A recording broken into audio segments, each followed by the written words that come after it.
Welcome to the Ville, Yankeeville. Welcome back to the channel, everyone. If you're new here, if you like the video at the end, leave a like, comment, subscribe. And if you're a return subscriber, thank you for returning back to the channel. But let's get into the video. Jazz Chisholm, this is his contract year. Obviously, Jazz Chisholm is a key player on our team. He was a 30-30 guy last year, and he's been nothing but a star since we acquired him in 2024.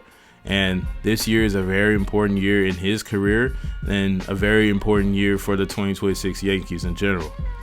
But for Jazz Chisholm in 2025, obviously, like I said, he had a 30-30 season.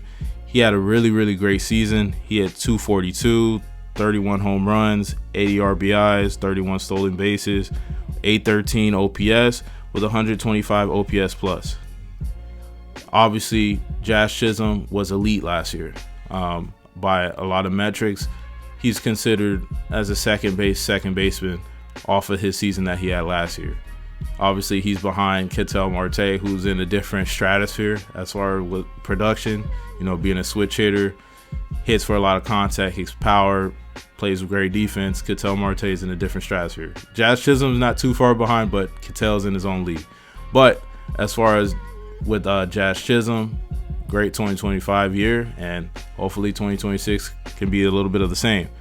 But as far as 2024 season, with the Yankees, he was acquired towards the middle of the season. He played 46 games for us in that 2024 season. He had 273, 11 home runs, 23 RBIs, at 825 OPS with 131 OPS plus. I think one of the things that a lot of people did admire from Jazz Chisholm when we acquired him in 2024 is that he was immediately really good out of the gate. You saw him be more motivated as compared to playing for a bad Marlins team.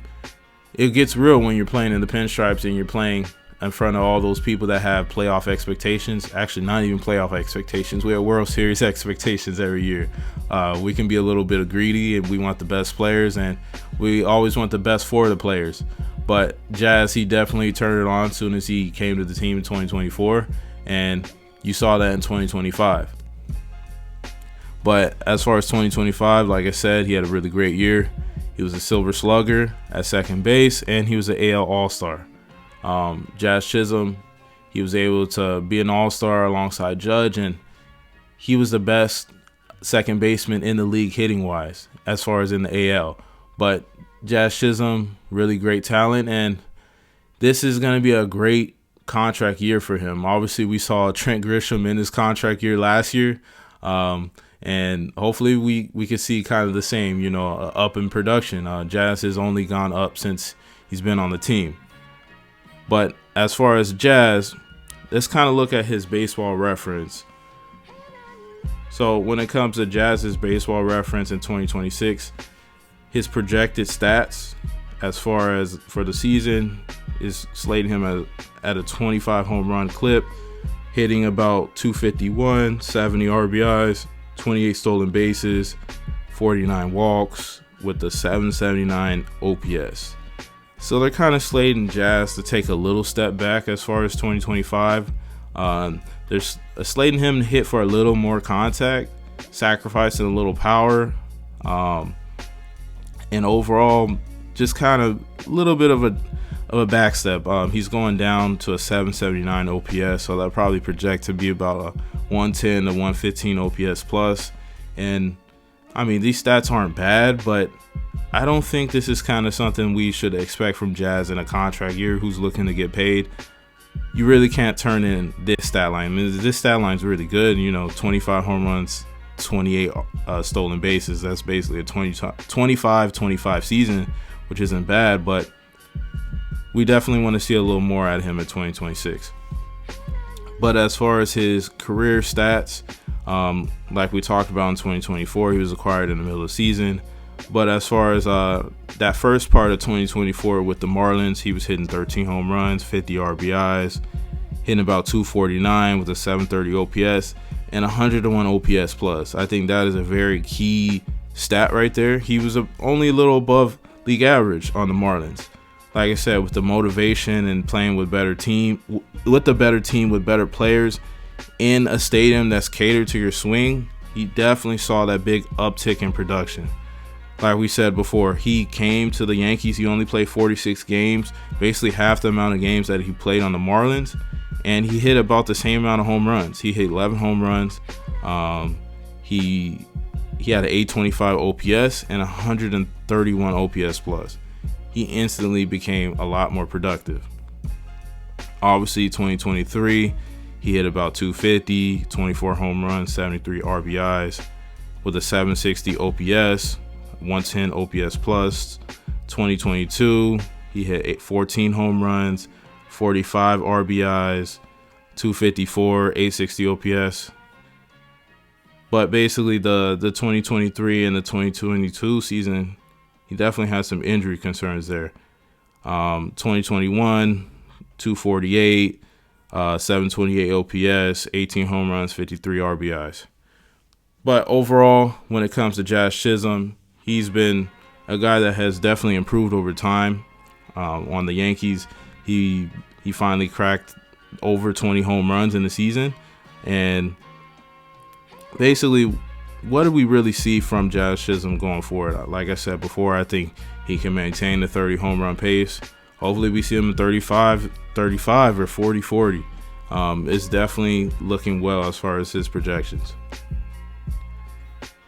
But to go into Jazz Chisholm's metrics even further, his baseball savant for last year, pretty good amount of red, batting run value at a 19, 84th percentile, base running value at a 3, 86th percentile, fielding run value, 67th percentile. Those are very good stats. He's driving a lot of runs. He's very productive with his bat. Base running wise, he's productive. Fielding run value, he's productive. Ex-WOBA at a 346, 78th percentile. Expecting batting average was only at a 234. About kind of where he finished, a little higher than that. Expected slugging, 481, that's really good. Barrel percentage, that's really good. As far as Jazz, when he does hit the ball, he does whiff quite a bit, but as far as when he does barrel up the ball, that ball gets smoked. He's hit a lot of mammoth home runs in Yankee Stadium, and that stadium is built for him in that swing where he has a little bit of an uppercut. But some of the other metrics, he's a little down on average exit velo. Like I said, he does swing for the fences a lot, and sometimes it leads to bad contact. Hard hit percentage, he's about average. Sweet spot percentage, he's only in the 23rd percentile, so that's not very good. Bat speed, pretty good, about 74 miles per hour. Squared up percentage, not very good, 9th percentile. Chase percentage, 59th. Whiff, not good at all. He whiffs quite a bit. K percentage, he's at almost 28%, so that could definitely be an opportunity. And then walks, which is also something in his game that that's not really talked about. He was in the 78th percentile, walking almost 11% of the time. So that's pretty good that he does take his walks from time to time. Range, outs above average, he's at 5, which is really good. He was one of the best defensive second basemen in the league. We actually played him in his position this year and didn't try to play him at third, and we definitely saw the results. Arm strength, doesn't really matter, he's playing second. Sprint speed, this is actually pretty surprising. He's only in the 56th percentile. When I think of Jazz, I think of a pretty quick individual. I think maybe in comparison to a lot of the other Yankees, Jazz does look faster, but I feel like this sprint speed should be a little higher, but we'll definitely see how that looks in 2026. But for Jazz Chisholm in 2026, like we said before, it's a very important year for him. It's his contract year, and what is a contract year phenomenon? Obviously, we saw it last year with Trent Grisham, and we do see it in other sports, notably in the NBA. A lot of guys really ball out in that last year. They know the contract's coming up, and they really need to cash in. So a lot of the times you get the best production from a player in their contract year. So in 2026, expect to see Jazz Chisholm even more motivated than ever, whether that's stealing more bases, hitting for more power, playing even better defense, and being motivated to make a very deep playoff run and to secure a long-term contract. But is definitely a phenomenon that's not just in baseball, but in all sports.